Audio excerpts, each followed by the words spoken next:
What's going on, guys? This is Real Deal Fantasy HQ with your boy LQ back in for another great episode. In today's episode, I'm talking about my dynasty quarterbacks must avoid. These are guys that I do not want any parts of when it comes to draft day and dynasty startups. These are the guys I don't want to have headaches for the next year, 2 or 3. These guys will not be on my list to have them on my roster, and I'm going to be looking elsewhere, people. And yes, you check the shirt. It's grill season, baby. The summertime's on the way. The sunshine is great. So let's get right into the episode.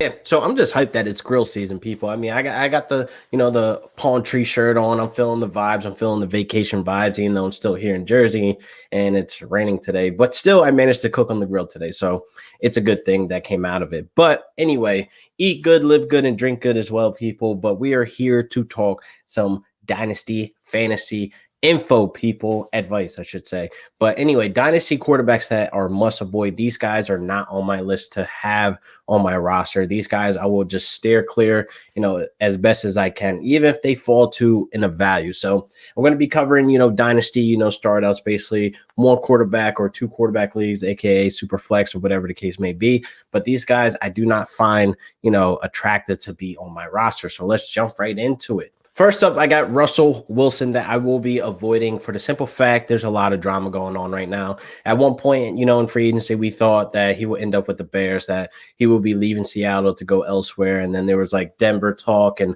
all these other crazy things about, Russell Wilson possibly getting traded. So there's that frustration that we all know that he has with the O-line. The O-line has been relatively terrible for the last couple of years. Just the last three years, they've been at the bottom of the table. It's a low tier, basically, ranking with the old line. So his frustration is there. So we don't even know if he's going to be in Seattle, after the season. Hopefully he is, because I think Russell Wilson in Seattle is probably the best case scenario, for him, for his career. They are a contender every single year, even in the toughest division in my heart that I believe, with my Rams there, San Fran on the rise as well, and Arizona just slowly but surely getting better. So I definitely think, for him to be as competitive, as he is, I understand his frustration with the O-line. He just wants to win, and especially having a terrible O-line as he had for the X amount of years.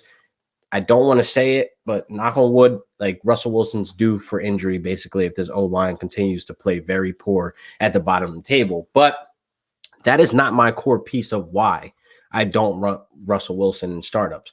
Now, we always see it, the first beginning half of the season, Russell Wilson is cooking it up in the kitchen. He is on fire. He's putting up solid QB1 points week to week. 8 weeks in a row last season, people. He put up QB1 numbers. He was averaging 26 points per game, people. That is something that I would love to see a quarterback to do for an entire season. But unfortunately, it's like every year for the last 3 years, maybe even more, we hear MVP talks, for Russell Wilson. And then all of a sudden, November, December rolls around, he falls off the face of the earth. And we just don't know why. He just ends up, putting up terrible numbers. Like there's games where he has 11 points. There's games where he can't even make 15 points. It's just, I don't know what the formula is of why he starts off hot and then he ends up cold. So it's not like the offensive line is dealing with, injuries or anything like that, or they're switching up personnel. It's not like, DK Metcalf and Tyler Lockett are facing injuries week to week. I mean, Chris Carson, we know his injuries are there, but they always kept the running game pretty much solid, mid-tier to high tier or whatever the case you want to call it. But I don't think these are valuable excuses for Russell Wilson, because one, when he's cooking and he's hot and he's putting up QB1 numbers, that's the same exact goal line. So I'm not understanding why as soon as November, December comes around, when it's the most important time for your quarterback to show up and show out, because it's playoff time, it's playoff season. So I think, it's been something that it's been going on for the last 3 years where Russell Wilson does not show up in the playoffs for you. So he'll get you to the big dance, but he'll leave you standing there right at the door. You know what I mean? So that is probably like one of the main reasons why I don't want to deal with this headache for the next couple of years. It's kind of like I learned my lesson in redraft. So I learned my lesson in other league formats, and then in dynasty startups, with the question if he's going to be there next year, with the question if they're going to improve the O-line, if the O-line stays the same, if he's going to continue on starting off hot and then burning people in the playoffs. I don't know if you want that headache to be in a dynasty startup right now. There's else where you can look. There's other quarterbacks out there that you can get, especially with some of these rookies that you can get in this year's draft, like Trevor Lawrence, Justin Fields, with possible starting positions, can possibly hit the ground running and have a whole bunch of upside. But my thing about Russell Wilson, we can't really figure out what the problem is, because again, he's starting off the same O-line that he's cooking with. Wide receiver core is pretty good. They're not injured, blah, blah, blah. They play my Rams twice a year, every year, so therefore they struggle there. But still, I like to say, the problem is not for me to do the work and find out, because it's not going to change anything once I figure out the problem. I'm just a guy from Jersey talking in front of a camera, talking fantasy football. So again, it's not going to change the outcome, but I know what I can change. I can change your mindset of wanting to draft him in startups, or wanting to keep on to him, because he's going to keep burning you in the playoffs, people. I mean, the numbers are there. The facts are there for the last 3 years of what he's been doing. So let me get into those facts. So Russell Wilson in 2020, he was averaging 18 points per game in those 3 weeks of the playoffs. So the playoffs relatively starts week 14, 15, 16. If you play that week 17 game, you're in the wrong league. You must, I don't know, you should stone your commissioner to death to have a week 17. But anyway, moving on. So him averaging 18 points per game is not going to get the job done, people. That's not what's going to help you bring home the gold, people. That is something I'm looking at like, man, that's a little cringy. Man, 18 points per game. I'm not feeling that. And then in the semifinals, which is week 15 for most of you people, he put up a whopping 13 points. Oh, man, that is horrible, coming from a position that you were depending at least to get 20 points from, 20 to 25 points from, especially when you're drafting a Russell Wilson, getting a 6th-round ADP where, he ends up finishing QB6 for the year. Yeah, it looks good, but let's talk about the most important part. What is he doing for you in the playoffs? Is he helping you win the championship? Yeah, he's finishing QB6. Yes, he's a top 10, quarterback, but damn, the playoffs, he burns the hell out of people. And that is where my frustration lies, is his performance when it comes to the playoffs. Let's talk about 2019. He averaged only 13 points in those 3 weeks, week 14, 15, 16, 13 points. And then in the championship, if somehow you made it to the championship with Russell Wilson as your quarterback, he put up 9 points in the championship, people. 9 points. And this is a QB, again, with an ADP in the 5th, 6th round, people. This is a high investment. And then he finished the year to, the casual, people out there playing fantasy. They look at it as like, well, he's a top 10 quarterback. He's a top 7 quarterback. Hell yeah, I'll take him again. Hell yeah, I'll take him in, in the 6th round ADP or 5th round ADP. It's, man, you got to really look at what the problem is when he is basically in November, December. He just shuts down. The kitchen is closed when it comes to Russell Wilson at the back end of the season. Now let's talk about 2018. I'm going to take it back a little bit further. It was a tad bit better for, the average per game, but let's talk about that week 1 playoff game where he only put up 9 points, my guy.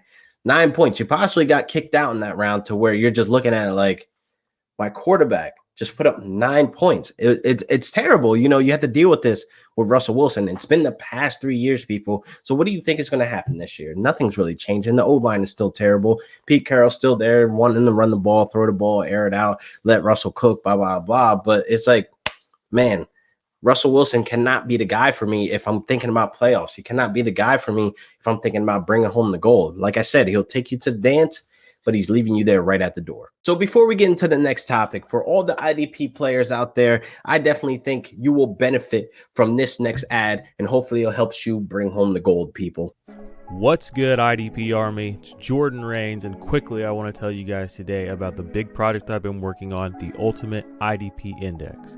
The Ultimate IDP Index is the #1 resource for IDP fantasy football players, rookies or veteran, for 2021.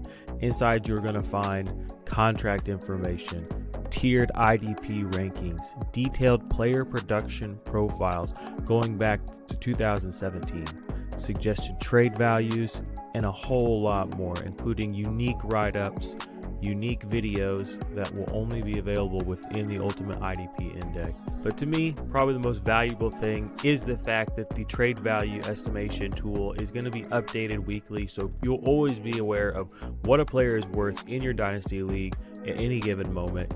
So what are you waiting for? Sign up for the IDP Army Patreon today. Patreon.com/the IDP Army. Join the Black Ops tier and join the IDP Army today.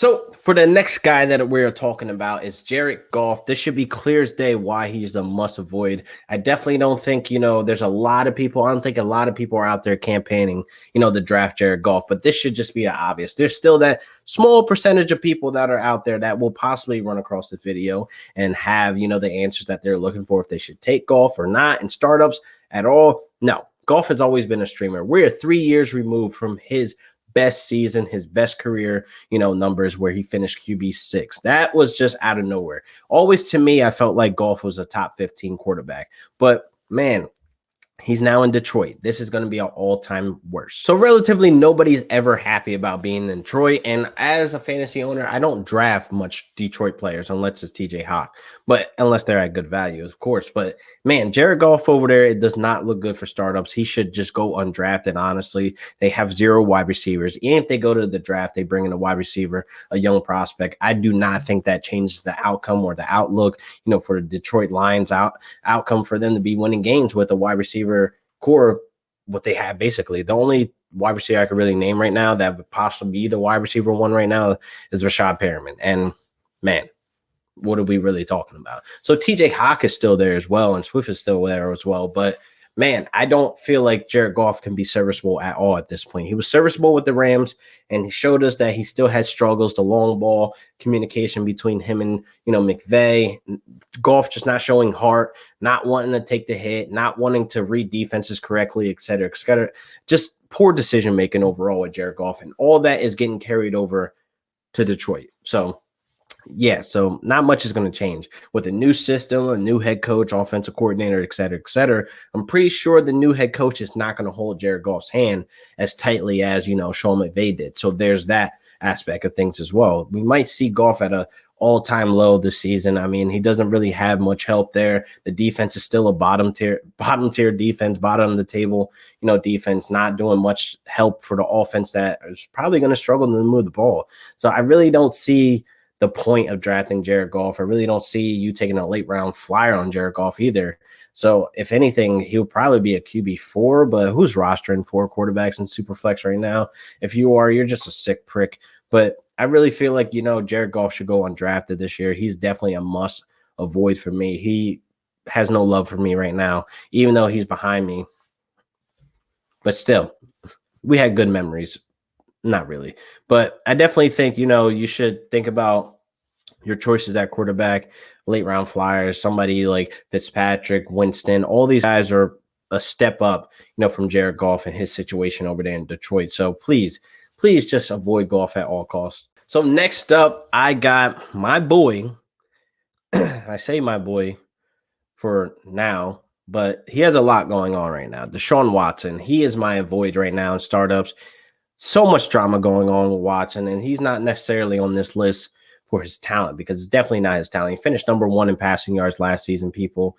He finished overall, QB5 for the 3rd time in a row, 3 years in a row. He finished QB5. So it's definitely not his talent. He's very talented, but it's just the situation that's going on with the accusations with all these women, 22 to 24, actually his accusations against him. So it's a lot of drama going on right now. The most updated thing we have, there was a reveal of the victims' names, and then basically Watson saying, let's take it to jury, jury trial and all this other stuff. But this can linger onto the season, people. That's what people aren't really like grasping right now. This is going to be a process. This is definitely something that the NFL is going to take seriously. I think, obviously, tempers are high right now. They're trying to figure out what to do with Watson. Do you sell? Do you still pick him up in startups because he looks like a value where he's going at right now in his ADP? But this may be a 2-year headache that we possibly looking at, people. I think, worst case scenario, obviously, would be him going to jail. So therefore, not saying, fantasy can compare to relevancy there, but it would be obvious not to take a guy that's in jail, right? And basically right now I will be trying to sell Watson based on, the latest news. I mean, the accusations are serious, man. And also we have to put into consideration that, he might be suspended if he ends up coming out of this clean. He might end up, maybe let's say he sits the year because again, he wants to be traded and Houston has no plans. Apparently what they're saying is that they don't want to trade Watson. He's not on the market. Teams can keep calling all they want, but they're not looking to trade Watson. So Watson clearly, before all this drama and accusations, requested a trade and made it pretty solid that he was going to stand his ground, that he's not communicating with the organization at all. And like, already there before the accusations came, it already looked like a signal that Watson was probably going to sit out the season. He does not want to play for Houston at all. And I think after all this drama, I can't see him wanting to go back to that employer and actually put his all into it. So even if, the slightest chance that he comes out of this clean, no suspension, and then he ends up playing, I can't see him playing at a high level right now, especially with the team and just looking just weird. Some of the offseason moves they did, they brought in Tyrod Taylor already preparing, and they brought in Tyrod before the accusation. So they basically brought in Tyrod, just to have a plan B for a similar type quarterback. Same, but different. But anyway, I definitely think, they were preparing for the worst, preparing for Watson to sit. And then a week and a half later, the accusations come out. Great timing, right? So, yeah. I definitely think, this is going to be a headache that you shouldn't have to deal with, that, fantasy owners shouldn't have to deal with for the next year or two, because we could possibly, 1, see him go to jail, 2, be suspended, and 3, sit out the entire year. So that would be such a waste. So I know he's probably looking like he's a value right now in Superflex or in one quarterback leagues, and he definitely is a great, talented quarterback. But man, until all this is clear, I kind of just want to be hands off with Watson. I pray that he didn't do anything that, is being accused that he did, but I definitely just want to wait until we get all the facts, until all the process and they exhaust all their resources to figure all this out. And then maybe he'll play football this season or maybe not. So again, as a startup, as a Dynasty, fan or a player, you should probably avoid Watson. I definitely don't want you to be spending, X amount on Watson and then he ends up sitting and your QB2 ends up, not saying Fitz is bad or end up being a Matt Ryan, et cetera, et cetera. You just don't want to be in that position to where now you're relying on your QB2 and QB3 to help you for the next year or two. So that's all I'm getting at with Watson. He's definitely my avoid on my list.